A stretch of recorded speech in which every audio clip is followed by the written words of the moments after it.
Welcome, my friends. With the release of TzKal-Zuk, the fourth and final front of God Wars 3, we have also got a brand new, best-in-slot tier 95 2H melee weapon called the Ek-ZekKil, or the EZK for short.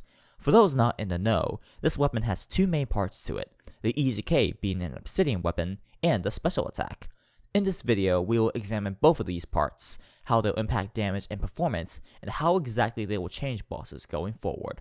There's a lot of details to go over, so sit back and get ready to take some notes. Does the Ek-ZekKil truly save melee? Let's find out, and let's get the party started. Why do obsidian weapons matter, you may ask? Let me show you the Berserker necklace. Old, crusty content that has been largely useless across its entire life for over a decade.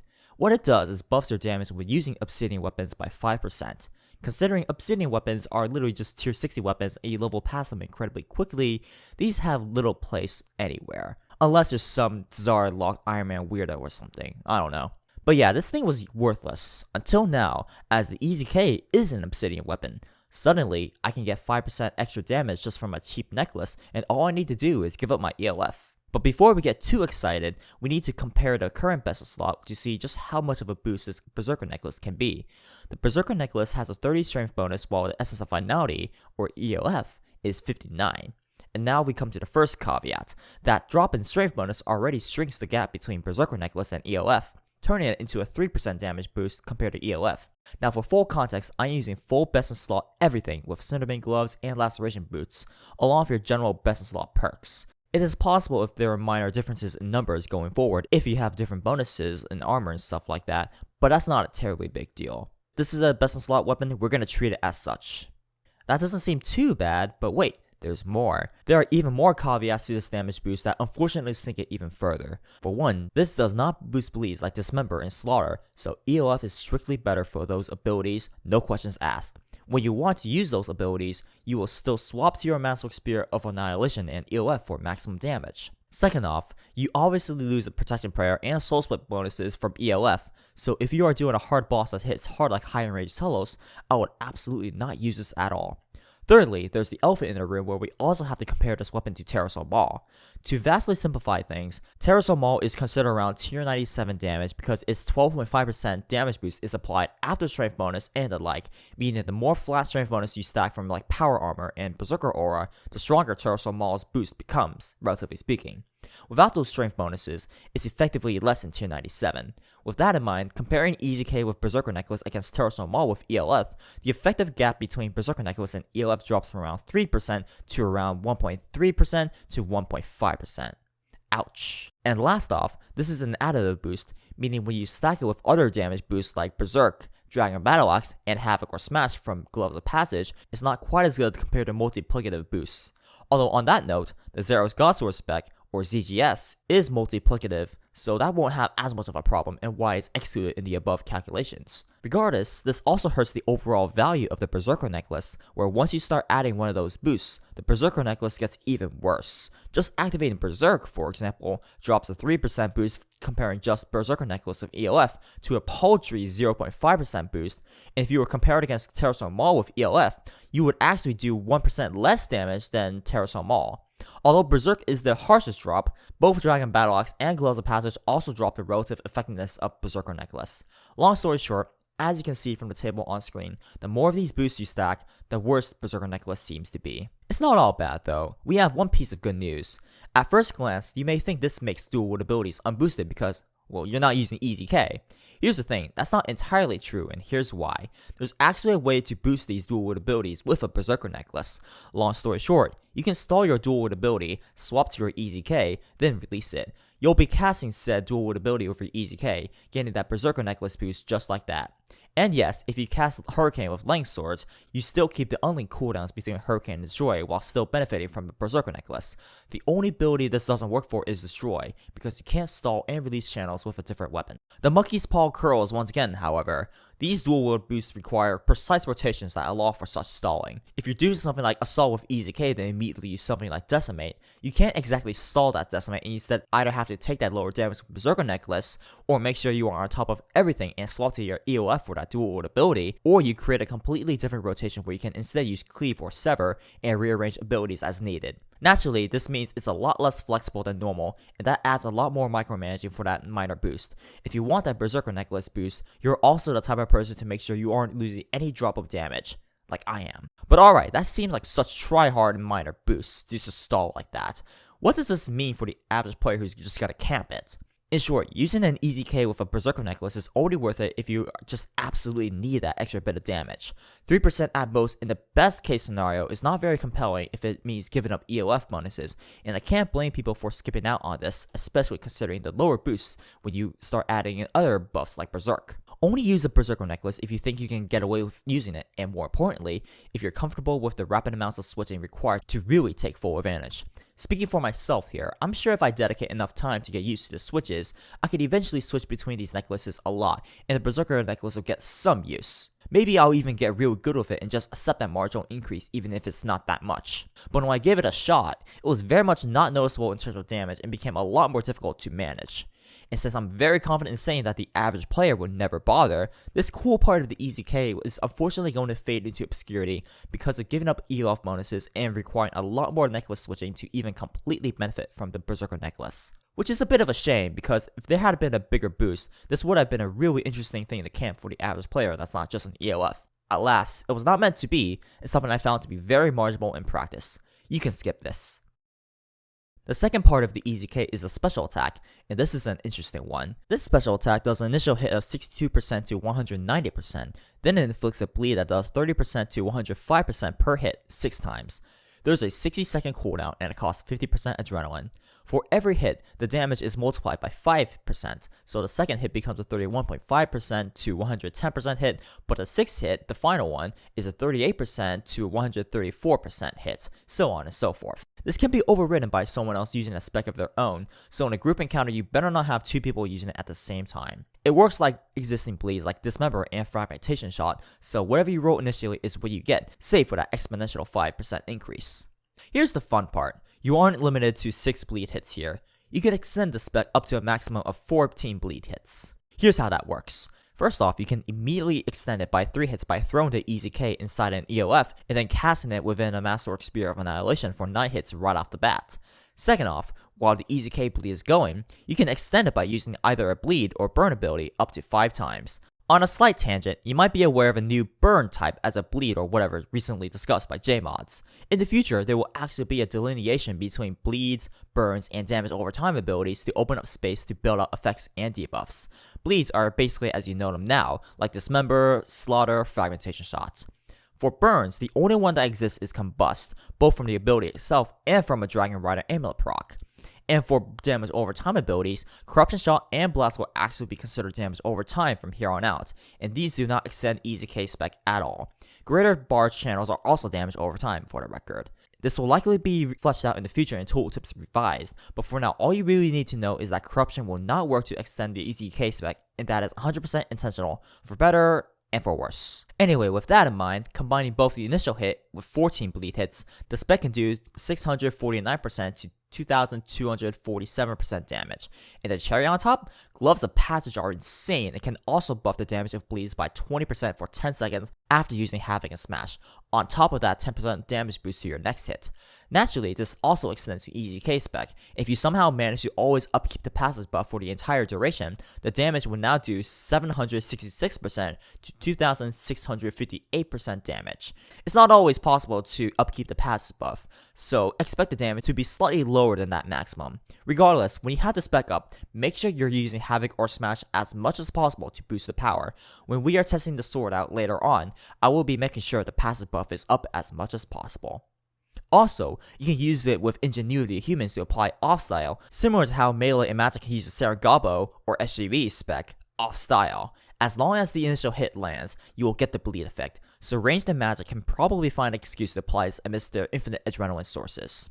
With all that in mind, that spec sounds crazy strong, but unfortunately there are multiple issues with it.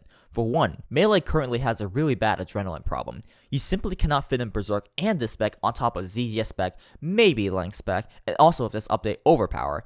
If you want to use EZK spec, you need to give up a combination of ZGS, Lens, and Overpower in order to use it. Now generally speaking, EZK spec on paper is strong enough to be a higher priority over all of these three things, but this makes the DPS boost using a spec much less clear cut and more of a side grade compared to previous rotations.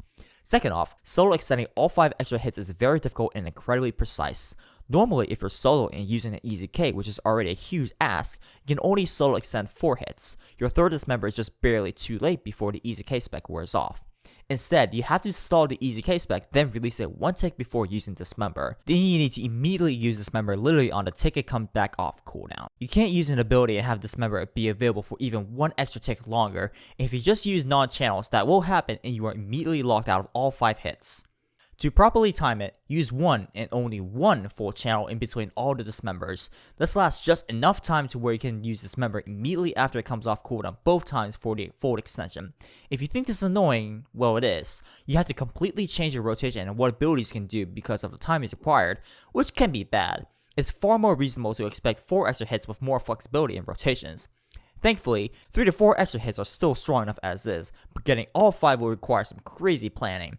So you're not getting the initial hit I said a bit earlier, but rather something slightly lower. And the third major downside, and by far the most important downside, is that because of how long it takes for all 14 bleed hits to come out, which is 33.6 seconds, this makes the damage incredibly backloaded. Since boss phases can potentially be too short after your initial Berserk, you won't always have the ability to utilize it to its full potential. We'll go over this more in the testing part of the video, but the point is that it's the complete opposite of burst, so if you need to end a phase early with burst damage, it's worse compared to something like Overpower or even ZGS spec.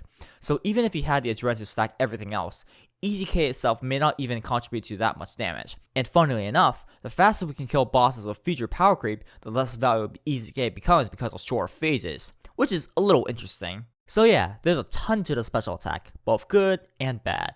But we can theorize all we want. That won't get anywhere without any field tests. The important thing is how it actually stacks up in practice. This is what you've been waiting for. Numbers and theory crafting is cool and all, but how about the actual practical use cases? For today, we'll be paying a visit to all 3 elite dungeons, Magister, Raksha, Kerapac, and of course our favorite boss on the channel, Telos. There's more bosses out there of course, but I feel like these are the most relevant bosses because in theory, EZK specs should work really well at most of these bosses. Above all else, the big thing you need for EZK to be really good is being able to make the most out of that backloaded damage. If the boss in question has too short of a phase that prioritizes burst over sustained damage, then EZK is worthless. Being able to be walked will also help, so Slaughter can actually be worth using to allow for more solo extensions, but if you can't even make use of the vast majority of the bleed hits, don't even bother with the special attack. A few things that's unfortunately out of scope for this video is using the special attack off style with Ingenuity Humans and using it at group bosses. It has potential to be strong for ranged, for example, since it does synergize well with ECB spec, but for now we'll be focusing on how EZK can help melee out, and while EZK spec could potentially be neat in a group setting with easier full extensions, there's simply far too many variables to track there between teammates, so for the sake of brevity, I decided to ignore that for now. We will also only be testing EZK spec within the EOF to make full use of the spec. First off the chopping block is Telos. Unfortunately, I have some bad news here as the EZK spec is completely useless. Out of the 5 phases, P1, P4, and P5 are completely useless as there are far better options out there that already do the job quicker. P1 and P5 use Berserk to clear it, and P4 is time gated with pockets of 37.5k damage to do per font. And for P2, I have found far better results by simply using Overpower instead of ZGS, both in terms of safety and speed. The same applies to P3, where just having bleeds boosted by Gloves of Passage, plus Red Beam, plus immediate strong thresholds will already nuke P3 very quickly. Backloaded damage is the last thing you want with incredibly fast phases as is. The extra stats compared to T92 or even T90 weapons is also not that strong enough to be that much of a compelling upgrade due to Sadius' Warhammer being strong enough to allow for 100% accuracy. Sure, you may be able to use Reaver's Ring more easily with that extra accuracy during the time between Sadius' Warhammer specs, but you can easily just ditch that and just only have like 10 seconds slower kills at max using Champion's Ring or whatever. Bottom line is, there's very little you can gain, if at all, from buying an EZK specifically for Telos. Out of all the bosses tested for this video, this is probably the worst boss for it, as the special attack is very noticeably worse than even pre-existing rotation, and the stat increases, if you use the right rotation as is, are not good enough to warrant picking up at all. Next up are Elite Dungeons. We'll start with 82 because predictably, EZK is also not that great here for multiple reasons. First off, if you're on a Dragon Slayer task, it's not even the best raw damage, as Dragonbane weaponry and or Telos Maul is much more damage while having enough accuracy to hit the bosses. Even without that buff, however, there's still very little places to even use EZK spec here. A Stellarn dies in one Berserk as is, and Blasting Dragon similarly also has 2 little opportunities to use EZK after Berserk. Black Hands die too quickly to take enough EZK bleeds, and by the time you finish a Berserk rotation, BST will either already phase into a damage immune period, or just flat out die. Varric does fare a lot better though. Spires are a very nice break between each Berserk, and the time between them lasts long enough for a long enough EZK to outweigh Z just a little bit more. Overall, melee can at least somewhat rival range times at Varric specifically, losing out by like 10 or so seconds, but a Stellarn and BST are still slower and Magic still clowns on melee on every front imaginable. EZK also does nothing to fix melee's biggest problem on 82, where melee AoE is pitifully bad and there's a ton of mobs resistant to melee so you'll splash off task, and even if you are on task, melee is just so fundamentally terrible at 82 that even if there were really good uses for the bosses, the mob clearing would be so tedious and terrible that melee wouldn't be worth it anyways. At the very least though, we're starting to see the spec get some use out of a boss like Varric with its longer window of attacking and being walkable, which is good. 83 is where things start to get really interesting or start to get quite impressed. In theory, the spec is a little bit weaker due to both Kerapac and Leviathan and Ambassador not being able to be walked for Slaughter, as Slaughter is not good at all on unwalkable bosses. This limits our maximum extensions from 4 or 5 to 3. It's not all bad, however. Not getting as many extensions doesn't matter all that much, as the spec does seem pretty neat on the whole here. Both Kerapac, Leviathan, and Ambassador seem sped up in general, and the double Berserk strategy is not needed at all for Kerapac to consistently guarantee 1 cycles. The main problem is that when comparing directly against ZGS spec, kills are only very marginally faster, and EZK is not as compelling of an upgrade for melee 83 runs. There's definitely an overall average increase in speed, make no mistake, but it's very minor in the grand scheme of things, and if anything, some of the Ambassador kills could have also been carried by Overpower right after the 3rd Berserk rotation. Tarkat is interesting because he can at least be walked, and it does fare better here, but can only really use it once after your 2nd Berserk, and if you ask me, you should still have ZGS spec between the 2 phase transitions. The window between 2 phase transitions are best suited for Overpower or ZGS spec to quickly finish the job. On the whole though, EZK is faring better here due to boss phases that better facilitate the spec. Overall, good, but worth for a high price tag for marginal faster runs that won't even compete with range or magic or even get an extra kill? Nah, probably not. 81 is our last stop within Elite Dungeons, and also came back pretty impressed. Simon Guardian is basically the same as Kerapac and Leviathan, being unwalkable in a continuous fight with no phase transitions or anything of the sort. That being said, I do so much damage, I don't even need to use Berserk a 2nd time, which is normally what I need to do for melee runs. In fact, you can just close out the fight with Overpower and be done with it. Basuda is also a prime candidate for EZK since the phase transition between P1 and P2 happens way after your 1st Berserk, and you have 2 opportunities for EZK spec here. It feels really good to use here, and a very strong step up from ZGS spec. Seiru is not as good of a place, but still has some surprising results. For the 2nd crystal up on top, the EZK spec does actually feel pretty good here. While ZGS was already consistent enough on the 2nd crystal, EZK spec wiped out the 2nd crystal in a very timely manner, and it seems even more consistent than ZGS. And since losing a 1 cycle at Seiru is much more of a time loss than anything else here, even a minor buff over ZGS can still be very worth it here. If you can already kill a 2nd crystal with ZGS consistently enough as is for 1 cycles, then perhaps this upgrade isn't as good, but nevertheless, the added consistency is always welcome. Just don't expect times to really go too much faster because crystals are effectively time locked since you are waiting for the healing before you can burst down the 3rd crystal, but can still recommend the EZK here for sure because all the bosses support it quite well, if you melee.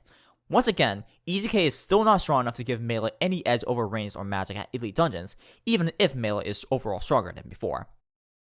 Magister may seem pretty good at first because you just wail him the entire way through, but unfortunately there are some crippling flaws here as well. First off, Magister has a freedom mechanic that clears bleeds and stuns. It seems to only really kick in when you stun or bind, basically when you use destroy or sticky bombs, not when you use bleeds. So when you're using EZK spec, you're completely locked out of using destroy, otherwise Magister will clear all your bleeds after his freedom. As such, you're losing a pretty sizable chunk of damage versus just ZGS spec, and EZK just can't compete with ZGS spec in this case. Just stick with ZGS if you ever decide to do this boss. Raksha is our next boss, and here's another surprise where EZK seems like a noticeable improvement. During P2 and P4, the EZK spec feels really good here and does quite a lot of damage. As Raksha is walkable, we are able to get 4 or even 5 extensions for our spec with the right rotation, and this carries us pretty well into pretty consistent speeds. With enough practice and better divert strategies and stuff like that, I would say it's possible to further reduce times to high 220s at lowest on a more consistent basis. When I started to really refine kills, 230s to 240s became quite achievable, and from talking with other people who did melee kills, that was an improvement over old ZGS kills in terms of consistency as well. I myself have managed a 236 and 233 in back-to-back kills, and even then there could be some improvements made as well.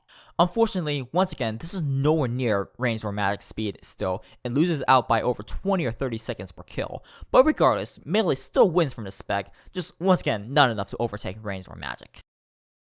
Now, all of these bosses so far have been decent at best, but marginal on the whole. And in the case of Telos and Magister, actively worse than pre-existing rotations. It doesn't seem like such a massive jump up, but let me introduce you to hard mode Kerapac. Finally, we have a boss where EZK transforms melee and very noticeably speeds up kills. But to understand that, we need to look at Kerapac's defining mechanic, Warp Time. This mechanic within the fight starting from P2 lets you take a snapshot of your ability cooldowns, adrenaline, health, prayer, summoning points, then after 10 seconds you revert back to the state you were when you clicked on it. So for example, you start at 100% adrenaline, you activate warp time, then you use berserk and your thresholds within those 10 seconds. Once warp time ends, you will be sent back to your old state where you had 100% adrenaline and berserk and thresholds are available again. There is one big exception to warp time however, it doesn't reset special attack cooldowns. This is especially relevant for melee because ZGS was such a cornerstone of damage boost for melee after berserk.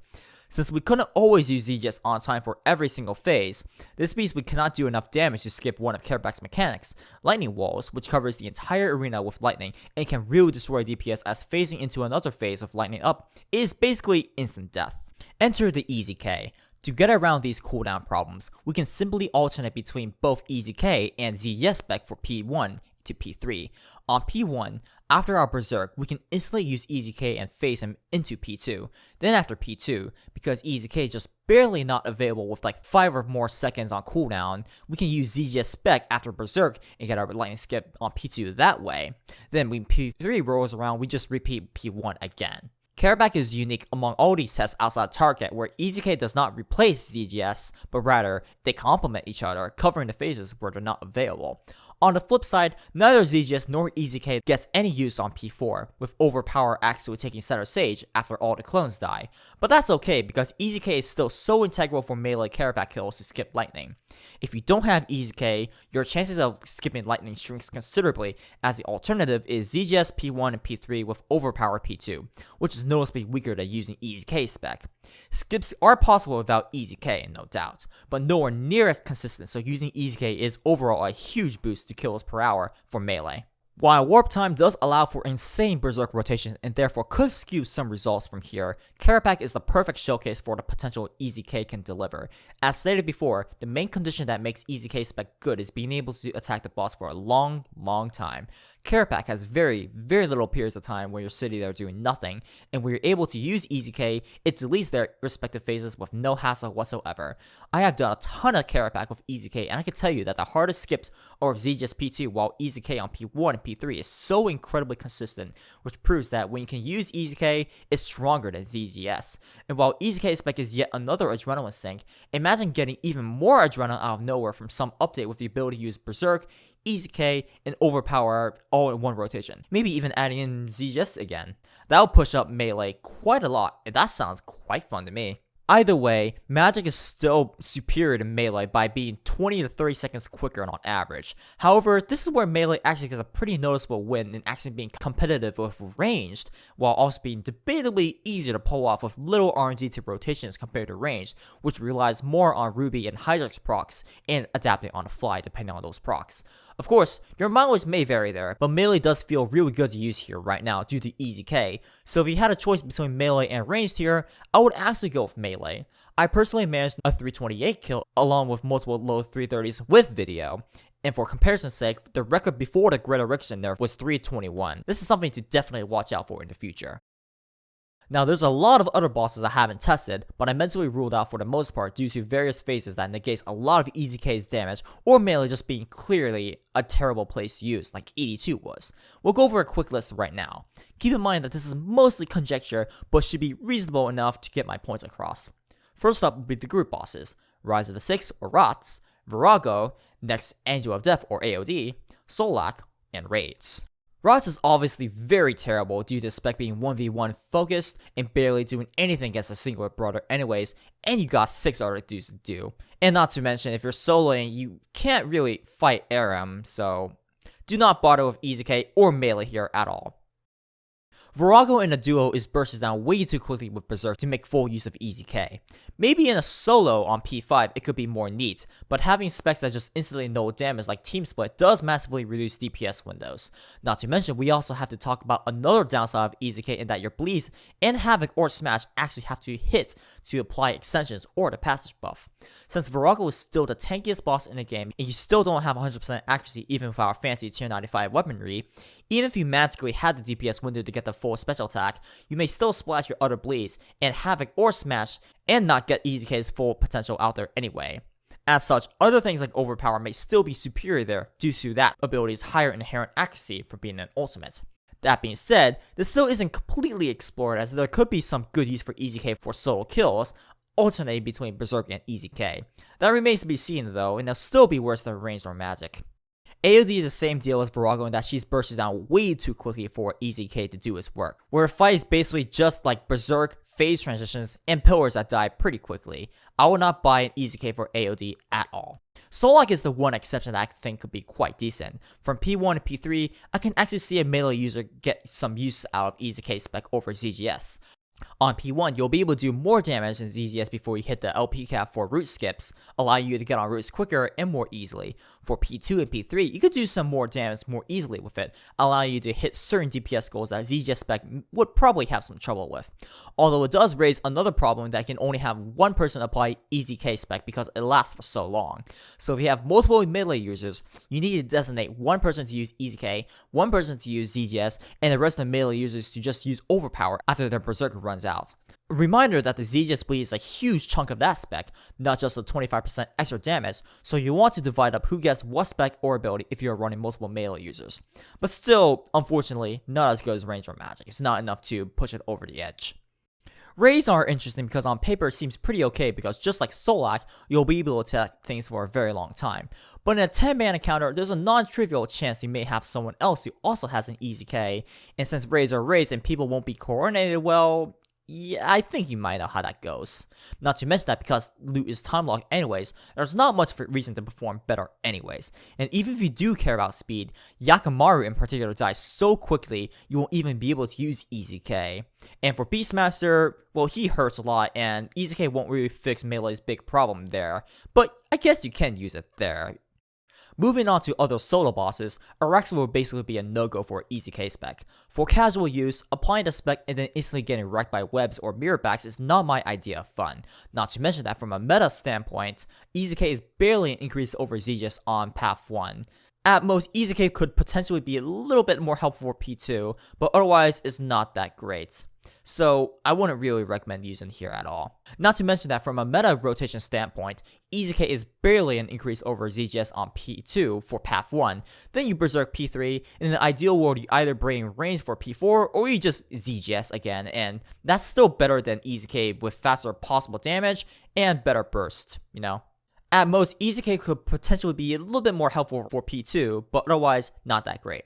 I wouldn't recommend using EZK here much at all. Next is range locked, don't use this here, end of story. Arc-Liquor is an interesting case study where that backloaded damage could really mess you up. In theory, if the stars align, you finish your Berserk, and you know that the Arc-Liquor is not going to do a mini or arm spec, EZK spec would be pretty good damage, but you can't always guarantee that, and Berserk is always going to be priority number 1. If specs are laid out in very unfavorable ways, there will be no room to use EZK at all, so how good a spec is cannot be easily evaluated. Sometimes it could be real good, sometimes it could be real garbage. However, this could indeed be said about anything, including Berserk itself, so in a time frame where specs align, it could be good, but there could easily be times where specs don't align and ruins EZK completely. And if you get interrupted by it when EZK spec is going, yeah, that's gonna suck a lot. TzKal-Zuk is already pretty anti-melee, and I'm quite confident in saying that melee will never get the type of AoE that will put it over ranged or magic, because the waves just aren't aligned in a very favorable way for melee, and safe spots will be much more difficult to use. Raksha in particular will just laugh at EZK spec and just completely ruin that damage. That being said, on Zuk himself, I'm pretty sure the spec could actually get some good use. If you are tick perfect with using Berserker as quickly as possible at the start of his attack rotation, you have just barely enough time to apply EZK and get at least 3 or 4 extensions. That's still pretty noticeably better than ZGS, and since you could use Slaughter, you could potentially get 4 extensions in and get a lot of good damage in. Also, on a conduit of full phase, EZK could be really nice just to apply while you're running around doing hit and run strategies, but that doesn't really sound fun, even with EZK. Overall, maybe an improvement if you melee, but melee is already a dumpster fire here. At the end of the day, what do I think about the Ek-ZekKil? As a physical weapon, it's a bit underwhelming, with the Berserker Necklace boost being very hard to upkeep for complete optimal damage for little gain. Plus, if you wanted tier 95 stats, the lightning swords are much more cost effective and easier to camp if you don't like swapping between dual wield and 2H. Even with the most recent drop rate buffs to EZK pieces and lightning cores not getting any buffs yet. I don't think EZK will ever be cheaper than lightning swords for a long time, if ever. But as a special attack within an EOF to cast with a Masterwork Spear, it's surprisingly good, and it does actually replace ZGS in quite a few cases. Not outright, of course, because there's still places where ZGS spec is still great, but when it works, EZK does meaningfully beat out ZGS. EZK's one big flaw is that it is hyper specialized on bleeds and backloaded damage, so you need a very long period of uninterrupted fighting to make the most out of it. If you get that time, however, expect to be impressed. And if melee ever gets even more adrenaline generation to do something like Berserk, EZK spec to ZGS spec, maybe even throw in an overpower here and there, that would be real cool. Also, remember how range eventually got uber powerful to the point of dominating the early half of this year? It wasn't just from one update. It was multiple updates throughout the years that gave range enough jumps and power, eventually hitting a breaking point with greater Raksha that no one could afford to ignore anymore. If melee ever gets the same treatment with more continuous buffs, it would be in a real good spot. As it stands though, EZK is a good weapon that's a situationally good buff for melee, a little similar to SGB for range and how that weapon spec depends on boss size, but it won't really save melee to make it better than range or magic on the whole, let alone compete. So here's my recommendation. Once you buy your EZK, immediately throw it inside an EOF to make the most out of it. If you have even more money to spend, you could buy a physical EZK for fun, but for the general crowd, you'll be just fine with just the physical ZGS, lightning swords, and EZK EOF. If the Berserker Necklace ever got improved in some way or form, it depends on how good that buff is. Something like a 10% buff might make it really worth camping without needing to switch off amulets all that much, but of course, no such buff is confirmed, and we'll just have to see if they have any plans for that. But yeah, that about does it for this video. If you like this video, please drop a like and comment and share the video. Maybe even subscribe. All that helps. I want to keep doing more item reviews in the future, as there's a lot of good information that could be shared about new content releases and use cases. But until next time, everybody, bye.